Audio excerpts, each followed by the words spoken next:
अस्सलाम वालेकुम, मेरा नाम है जाज़ेब हाशमी और ये है किया स्पोर्टेज ब्लैक एडिशन 2023 मॉडल। ये गाड़ी पाकिस्तान में रिसेंटली लॉन्च की गई है, एक आधा हफ्ता पहले, और अब ये गाड़ी साइकिल मोटरस्पोर्ट्स पे अवेलेबल है। इसकी प्राइसेस भी कल ही आई हैं और अगर ये पहली कार होगी जो कि रेडीली अवेलेबल है सेल के लिए। इस गाड़ी की डिमांड 95 लाख रुपीज़ है और अगर आपने इस गाड़ी के बारे में कोई इन्फॉर्मेशन लेनी है तो आप इस दिए गए नंबर पर कॉल कर सकते हैं या फिर आप साइकिल मोटरस्पोर्ट्स को विजिट कर सकते हैं जो कि रावलपिंडी में DSA 2 के गेट 1 के ऑपोजिट लोकेटेड है। यहाँ पे गाड़ियों की सिर्फ बाइंग एंड सेलिंग ही नहीं बल्कि गाड़ियों का काम भी किया जाता है, जैसे कि paint, wrap, ceramic coating, tints, PPF, graphene coating, paint job and what not. So गाड़ियों के लिए cycle motorsports is the place. खैर, ये स्पोर्टेज का ब्लैक एडिशन वर्जन है और अब ये गाड़ी टॉप ऑफ लाइन है स्पोर्टेज के लाइनअप में है। ये कार ऑल व्हील ड्राइव और ब्लैक एडिशन कार सिर्फ ब्लैक कलर में ही आती है और इसमें जो नॉर्मल स्पोर्टेज के अंदर बहुत सारे क्रोम के एक्सेंट्स थे वो सारे ब्लैक आउट कर दिए गए हैं। फॉर एग्जाम्पल, इस गाड़ी का मोनोग्राम, रिम्स, इंटीरियर, ये सारा कुछ मैं भी डिटेल में कवर करूंगा। Overall it's a great car and today I am going to review it. Let's start with the exterior of this car. ये Kia Sportage black edition 2023 model का front look है जो कि कंपैरेटिवली सिंपल स्पोर्टेज से इस तरह से different है कि एक तो इसमें सारी क्रोम की फ्रिल्स जो थी वो ब्लैक आउट हैं। इसमें नीचे यहाँ पे क्रोम आता था वो ब्लैक आउट है। इवन इसका किया का बैच जो है ये भी ब्लैक कलर में है और इसी तरह फिर बाकी ये गाड़ी आती भी सिर्फ ब्लैक में है तो इसकी एक अपनी चलती सी लुक है। इस तरह के एडिशन BMW में भी आते हैं, मर्सिडीज़ में भी आते हैं, मर्सिडीज़ ब्लैक एडिशंस, और वो गाड़ियाँ भी इसी तरह ही होती हैं। ये बेसिकली उन्हीं की कॉपी की गई है और ये एक लिमिटेड एडिशन कार है और लिमिटेड एडिशन वर्जन यूजुअली गाड़ियों में तब आते हैं जब उनकी जनरेशन एंड हो रही हो। होपफुली किया भी स्पोर्टेज की नई जनरेशन लॉन्च करेगा पाकिस्तान में जल्द ही और ये जनरेशन एंड करने से पहले किया ने एक लास्ट बूस्ट दिया है ब्लैक एडिशन के नाम पर। अगर बात की जाए फीचर्स की तो फीचर यहाँ पे आइडेंटिकल ही हैं। इसमें फ्रंट में पार्किंग सेंसर्स दिए गए हैं, हेडलाइट्स की बायजोन में आती हैं, DRL दी गई हैं इस गाड़ी के अंदर और इसके अलावा सारी यहाँ पे वही बेसिक चीज़ें हैं जो कि स्पोर्टेज ऑल व्हील ड्राइव में आती होती हैं और इसमें ग्रिल भी अब डिफरेंट आती है as compare to any other Sportage. इसके बाद अगर बात की जाए इस गाड़ी की साइड प्रोफाइल की तो ये स्पोर्टेज का लिमिटेड एडिशन वर्जन है और यहाँ पे कुछ मेजर चेंजेस किए गए हैं और वो ये हैं कि एक तो इस गाड़ी के रिम कंपैरेटिवली सिंपल स्पोर्टेज से बड़े आते हैं। इसमें रिम 19 इंचेस के हैं जिसके बारे में डिटेल में डिस्कशन करूँगा आगे। प्लस ये रिम है भी ब्लैक आउट और इसके अलावा यहाँ पे भी मोस्टली क्रोम की फ्रिल्स जो थी ये ब्लैक आउट कर दी गई हैं। इसके डोर्स में, विंडोज़ के आसपास जितनी क्रोम की फ्रिल्स थी ये शेडो ग्रे में हैं और इसके अलावा इसके जो साइड मिरर हैं ये भी अब पूरे ही ब्लैक में आते हैं। इसमें ये डोर हैंडल्स में क्रोम दिया गया है। आई गेस इसको भी शेडो क्रोम किया जा सकता था बट नहीं किया स्पोर्टेज ने। इसके अलावा यहाँ पर लैंप वगैरह वो सारी चीज़ें आती हैं जो कि normally Sportage all wheel drive में आती होती हैं। और ये इस गाड़ी की साइड प्रोफाइल जो कि आप देख सकते हैं बिल्कुल चलती सी है और इसके अलावा स्पोर्टेज में ऑब्वियसली पैनोरामिक रूफ भी आती है तो वो भी इसके साथ काफ़ी अच्छे से ब्लेंड कर रही है। इसके अलावा स्पोर्टेज में एयरप्रिंट्स कंटिन्यू करते हैं टायर्स के आसपास जो कि इसको एक अच्छी लुक दे रहे हैं। जस्ट इस गाड़ी में नीचे एयरप्रिंट्स के अंदर ग्लॉस ब्लैक सा एरिया दिया गया है। और अगर बात की जाए इस गाड़ी की रेयर लुक की तो देखने में तो ये mostly Sportage all wheel drive जैसा ही है लेकिन यहाँ पे कुछ डिफरेंसेस हैं और वो ये है कि एक तो इसके नीचे जो क्रोम की फ्रिल आती है वो ब्लैक आउट है और फिर इसमें सारे स्पोर्टेज के बैचेस भी ब्लैक आउट हैं। ये स्पोर्टेज लिखा हुआ है, ये ग्लॉस ब्लैक में है और इसमें ऑल व्हील ड्राइव का बैच यहाँ बैक पे आ गया है। साइड में इस पर बैचेस नहीं दिए गए। तो मेरे ख्याल से अगेन डिफरेंट सी चीज़ है ऑल व्हील ड्राइव के अंदर। बाकी यहाँ सारी बेसिक चीज़ें आती हैं जैसे कि इस गाड़ी के टेल लैंप्स LED में हैं, रेयर वाइपर आता है, रेयर स्पॉइलर आता है, इसमें ब्रेक लैंप आता है और इसके अलावा इसके बैक पे भी पार्किंग सेंसर्स आते हैं।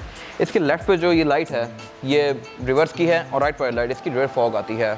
इसके अलावा इसकी ट्रंक को अनलॉक करने के लिए आप इस गाड़ी के ट्रंक रील्स को दबा के रखें तो इस गाड़ी की ट्रंक ऑटोमेटिकली अनलॉक होगी लाइक दिस, क्योंकि trunk all wheel drive version के अंदर ऑटोमेटिक आती है। और इसके अलावा ये इस गाड़ी की ट्रंक कैपेसिटी जो कि 5 लोगों के लगेज के लिए काफ़ी स्पेशियस है। इसमें ट्रंक सेपरेटर दिया गया है जिसको आप इस तरह से ओपन क्लोज कर सकते हैं और इसको डिटैच करके आप यहाँ पे नीचे दिए गए स्लॉट्स के अंदर रख भी सकते हैं। और इसके अलावा स्पोर्टेज के अंदर फुल साइज स्पेयर व्हील आता है। इस गाड़ी में ये ब्लैक आउट है। इसके अलावा यहाँ पे टूल किट वगैरह दी गई है। इसके रेयर बेंच 60-40 के फिट के साथ हैं जिनको फोल्ड करके आप इस गाड़ी की ट्रंक कैपेसिटी को और ज़्यादा खुला बना सकते हैं। इसके अलावा ट्रंक को बंद करने के लिए यहाँ पे ये बटन दिया गया है। टेलगेट इस गाड़ी में डेफिनेटली पावर्ड आता है और आप इसकी हाइट को भी एडजस्ट कर सकते हैं अपनी मर्जी के लिहाज से। इसके बाद अगर बात की जाए इस गाड़ी के इंटीरियर की तो ये Sportage all wheel drive 2023 model का इंटीरियर है और ये कार क्योंकि ब्लैक एडिशन है तो इसमें सारा ही रूम फुल ब्लैक में दिया गया है। इसमें जो पहले वाइट एक्सेंट्स आते थे वो सारे ब्लैक आउट हैं जैसे कि इसका डैशबोर्ड के नीचे वाला area, seats, centre console, door panels वगैरह। लेकिन इसके अलावा यहाँ पे खास चेंजेस नहीं किए गए। इवन इसकी रूफ और पिलर्स भी पहले जैसे ही आते हैं। इसमें फीचर सारे वैसे ही दिए गए हैं जो कि पहले स्पोर्टेज में आते थे। अगर बात की जाए इसके स्टीयरिंग व्हील की तो स्टीयरिंग व्हील इस गाड़ी का 3 स्पोक है। लेफ्ट स्पोक में मल्टीमीडिया सिस्टम के कंट्रोल्स हैं। राइट स्पोक पे इस गाड़ी का क्रूज दिया गया है जिसको आप यहाँ से नेविगेट डिसेबल कर सकते हैं और इसके साथ कुछ और कंट्रोल्स दिए गए हैं जहाँ से आप इस गाड़ी के MRI डिस्प्ले के बीच में नेविगेट कर सकते हैं। इस गाड़ी की अगर मीटर की बात की जाए तो मीटर भी इस गाड़ी का एज इट इज पहले जैसा ही है। इसमें 2 मेन डायल दिए गए हैं, आरपीएम और स्पीडोमीटर का। ये डायल्स 2023 के लिहाज से थोड़े ऑब्सोलीट लगते हैं, बिल्कुल बेसिक से हैं। और इसके बीच में जो एमआईडी क्लस्टर है ये भी काफ़ी छोटा सा है। अगर मेरे ख्याल से थोड़ा सा बड़ा होता, ये ज़्यादा इंटरेक्टिव हो रहा तो बेहतर था, बट इसमें बेसिक का दिया गया है। और अगर बात कीजिए इस गाड़ी के डैशबोर्ड की तो ब्लैक एडिशन में ये एक चीज़ ऐसा है जो कि वाकई में वर्थ इट है। मोस्टली टॉप ऑफ लाइन गाड़ियों के अंदर या AMG कार्स के अंदर इंटीरियर ब्लैक में आते होते हैं। Same goes for this car, ये गाड़ी का टॉप ऑफ लाइन वर्जन है और अब इसमें ब्लैक रूम ऑफर कर दिया गया है। टोयोटा में भी रिसेंटली GR आया है और उससे पहले ग्रैंडी आई थी जो कि ब्लैक इंटीरियर ऑफर करती थी और बहुत ज़्यादा महंगा होता था as compare to any other version. Same goes for this car, इसमें ब्लैक इंटीरियर सबसे महंगा है। इसके डैशबोर्ड अब सिंगल ही टोन में है ब्लैक के, और उसके अलावा इसके बीच में सिल्वर एक्सेंट्स हैं, ये पहले जैसे ही हैं सिल्वर कलर में। अगर इनको कोई शेडो क्रोम या ग्रे कर देते तो मेरे ख्याल से बेहतर था। मैंने रिसेंटली वो GRS का भी रिव्यू किया है और उसमें ये वाले सारे एक्सेंट्स भी अब ग्रे कर दिए गए हैं, इसमें सिल्वर ही हैं। इसके अलावा अगर बात की जाए इवेंट्स की तो इवेंट्स गाड़ी में टोटल 6 आते हैं, 4 डैशबोर्ड में, 2 पैसेंजर्स के लिए। और उसके अलावा स्क्रीन भी इस गाड़ी की पहले जैसी ही है, नथिंग स्पेशल हियर। इसमें भी इंप्रूवमेंट्स हो जाती मेरे ख्याल से अच्छी बात थी। इसके अलावा ये स्क्रीन काफ़ी इंटरेक्टिव है, इसके अंदर आपको क्लाइमेट कंट्रोल भी शो होता है इस गाड़ी का। और उसके अलावा इसमें मीडिया भी आप प्ले कर सकते हैं। इसका जो अल्फा वेरिएंट आता है उसमें वीडियोस वगैरह नहीं प्ले होती। उससे नीचे इसके मल्टीमीडिया सिस्टम में कुछ फिजिकल कंट्रोल्स दिए गए हैं और क्लाइमेट कंट्रोल दिया गया है। क्लाइमेट कंट्रोल डेफिनेटली इस गाड़ी में डुअल जोन आता है, यानी कि ड्राइवर और पैसेंजर की मर्जी के लिहाज से इस गाड़ी क्लाइमेट कंट्रोल को एडजस्ट कर सकते हैं। और इसके अलावा उससे नीचे एक यहाँ पर चार्जिंग आउटलेट दिया गया है, सिग्नलेटर दिया गया है और पावर आउटलेट दिया गया है। और नीचे यहाँ पर जैसे एक ड्रॉर आती है, तो उससे पीछे इस गाड़ी का गियर लीवर दिया गया है। आप इस गाड़ी को डिफरेंट गियर्स में इस तरह स्विच कर सकते हैं और आप इसको मैनुअली भी चला सकते हैं लाइक दिस।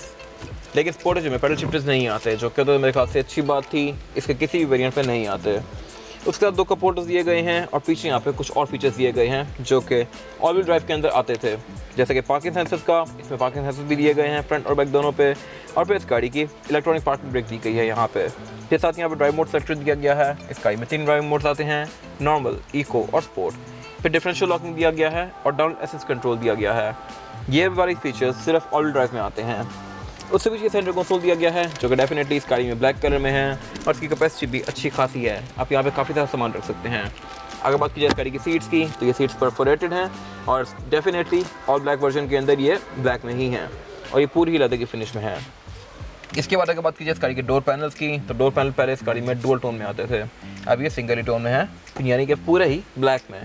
और इसके अलावा इसकी जो विंडो है ये सिंगल टैप वाली है ड्राइवर की, यानी कि आप इसको सिंगल टैप से फुली रोल डाउन या रोल अप कर सकते हैं, जबकि स्पोर्टेज अल्फा के अंदर ये सिर्फ ऑटो डाउन आती है। इसके अलावा साइड मिरर भी इस गाड़ी में रिट्रैक्टेबल आते हैं, इनमें ऑटो का फीचर भी आता है। और स्पोर्टेज AWD के अंदर यहाँ पे टेलगेट का रिलीज भी दिया गया है, इसमें डेफिनेटली टेलगेट भी ऑटोमेटिक आता है। इस गाड़ी का जो यूनिक सेलिंग पॉइंट है वो इसकी पैनोरामिक रूफ है। ये पहली कार थी पाकिस्तान में जिसने पैनोरामिक रूफ ऑफर करना शुरू की थी और इसी वजह से इसकी मार्केट भी काफ़ी स्ट्रॉन्ग हो गई थी एकदम से।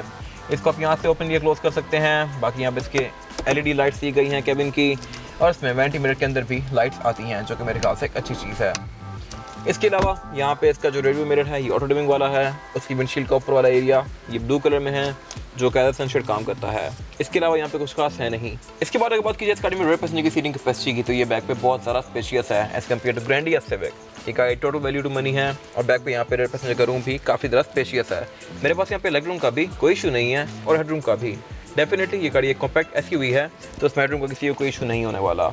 इसके अलावा इस गाड़ी की रेयर सीट्स भी रिक्लाइनिंग है, यानी कि आप इनको अपनी मर्जी के लिहाज से एडजस्ट कर सकते हैं लाइक दिस। अगर आप उनको फुल लटा लें तो ये काफ़ी पीछे तक जाती हैं और फिर आप यहाँ पे अच्छा खासा रिलैक्स कर सकते हैं। इसके अलावा ये सीट 60-40 स्प्लिट के साथ हैं, इनको फुल करके आप इस गाड़ी की ट्रंक कैपेसिटी को और भी ज़्यादा खुला बना सकते हैं। फिर ये seats definitely black edition version में ब्लैक में आती हैं। इसके अलावा सेंटर में एक सेंटर कंसोल दिया गया है जिसको निकाल के आप एज एन आर्मरेस्ट यूज़ कर सकते हैं और इसमें 2 कप होल्डर्स भी आते हैं। फिर बैक पे यहाँ पे ISOFIX के पोर्ट्स भी दिए गए हैं, सीट बेल्ट दी गई हैं और क्योंकि इस गाड़ी में पैनोरामिक रूफ आती है तो इसमें रेयर पैसेंजर का रूम भी काफ़ी लग्जरियस है। प्लस यहाँ पे कोई बैक पे लाइट नहीं दी गई पैनोरामिक रूफ की वजह से, तो वो यहाँ पे साइड्स पे दी गई हैं। इसके अलावा स्पोर्टेज के अंदर एक थोड़ी वियर्ड सी चीज़ ये है कि इसके बैक डोर्स में ये वाला एरिया चीप प्लास्टिक में है, जबकि फ्रंट डोर्स में ये सॉफ्ट टच मटेरियल में आता है। आई डोंट नो किया नहीं यहाँ पे चीप आउट क्यों किया है, बट ये ऐसा ही है। इसके अलावा स्पीकर्स गाड़ी में टोटल 6 आते हैं, 4 डोर्स में और 2 ट्वीटर्स। बाकी बैक पे यहाँ पे एयरवेंट्स भी दिए गए हैं रेयर पैसेंजर्स के लिए और यहाँ पे एक सिग्नलेटर भी आता है और एक पावर आउटलेट भी आता है। ये मेरे ख्याल से अच्छी चीज़ें हैं। इसके बाद अगर बात की जाए इस गाड़ी के इंजन की तो ये स्पोर्टेज का ब्लैक एडिशन वर्जन का इंजन है जो कि एज इट है इसकी भी स्पोर्टेज जैसा ही है। ये 2.0 है, इनलाइन 4 सिलेंडर और यहाँ पे कोई चेंजेस नहीं किए गए। यह गाड़ी 158 हॉर्स पावर प्रोड्यूस करती है, जो कि ठीक है स्पोर्ट सेस के लिहाज से। और विद इन सिटी ये गाड़ी आपको तकरीबन 10 तक की एवरेज दे सकती है, डिपेंडिंग अपॉन ड्राइविंग पैटर्न। अगर आप इसको प्यार से चलाते हैं तो, अगर आप इसको थोड़ा सा रफ यूज़ करते हैं तो ये गाड़ी 6-8 तक भी आ सकती है, क्योंकि ये गाड़ी ऑल व्हील ड्राइव है। अगर आप फ्रंट व्हील ड्राइव वर्जन लेते हैं इसका, तो वो इससे 1 या 2 किलोमीटर बेहतर एवरेज देगी। और इसकी वजह यह है कि उसमें एक्स्ट्रा मैकेनिज्म नहीं होता चारों टायरों को चलाने का, वो सिर्फ गाड़ी फ्रंट व्हील्स को पावर डिस्ट्रीब्यूट करती है। इसके अलावा अगर बात की जाए ट्रांसमिशन की, तो ट्रांसमिशन इस गाड़ी में 6 स्पीड ऑटोमेटिक आती है, और इस गाड़ी में ABS भी आती है, इलेक्ट्रॉनिक पावर स्टीयरिंग आता है, ट्रैक्शन कंट्रोल आता है। ये सारी चीज़ें मिलकर इस गाड़ी की राइड को काफ़ी अच्छा बनाती हैं। ये गाड़ी क्योंकि ऑल व्हील ड्राइव है, तो इसका नॉर्दर्न एरियाज़ में या फिर डेजर्ट वाले एरियाज़ में इस गाड़ी की ड्राइव थोड़ी बेहतर होगी as compare to front wheel drive. बाकी यहाँ पे कोई खास फर्क नहीं है। इसके बोनेट में इंसुलेशन आती है, बोनेट इस गाड़ी का स्टैंड से ही ओपन होता है, जो कि अगर हाइड्रोलिक्स होता तो मेरे ख्याल से अच्छी बात थी। इसके अलावा किया गया डीलरशिप्स पूरे पाकिस्तान में काफ़ी ज़्यादा फैल चुकी हैं, और इस गाड़ी की आफ्टर सेल सर्विसेज वगैरह भी काफ़ी इजीली अवेलेबल हैं, और इसके पार्ट्स भी कोई बहुत ज़्यादा महंगे नहीं हैं। तो पाकिस्तान में ये गाड़ी एक बहुत अच्छा ऑप्शन है। इसके बाद अगर बात की जाए इस गाड़ी के टायर साइज़ की, तो टायर साइज़ जो आता है ब्लैक एडिशन स्पोर्टेज में, ये 245, 45 और 19 है। इस गाड़ी में 19 इंच का रिम दिया गया है, जबकि नॉर्मल स्पोर्टेज के अंदर 18 इंच का आता है, और स्पोर्टेज अल्फा में 17 इंच का। और लुक्स के लिहाज से ये रिम सबसे ज़्यादा एग्रेसिव है, और इसकी वजह यह है कि रिम फुल ब्लैक्ड आउट है। इसकी लुक मोर और लेस पिछले रिम जैसी ही है, लेकिन इसकी स्पोक्स थोड़ी सी पतली हैं, और एक ग्लॉस ब्लैक है। और इसमें टायर वही आता है जो कि पहले स्पोर्टेज में आता था, कम हो क्रूजन, लेकिन जैसे इसकी प्रोफाइल और रिम का साइज़ डिफरेंट है। इसके अलावा इस गाड़ी में ऑल व्हील डिस्क ब्रेक आती है, यानी कि फ्रंट और बैक चारों में डिस्क ब्रेक दी गई है।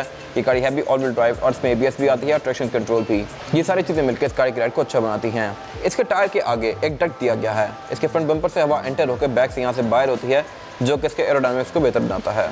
ये इस गाड़ी की फिजिकल की है, जो कि सिंपल स्पोर्ट से थोड़ी डिफरेंट है।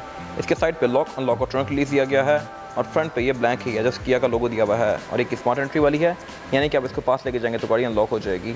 ये था आज का रिव्यू। अगर आपके रिव्यू पसंद आया तो इस रिव्यू को लाइक कीजिए, मेरे चैनल को सब्सक्राइब कीजिए, और अगर आपके पास इस गाड़ी से रिलेटेड कोई भी राय है तो उसको कमेंट सेक्शन में शेयर जरूर कीजिएगा, ताकि वो लोग जो ये गाड़ी लेने वाले हैं वो आपकी राय से फ़ायदा उठा सकें।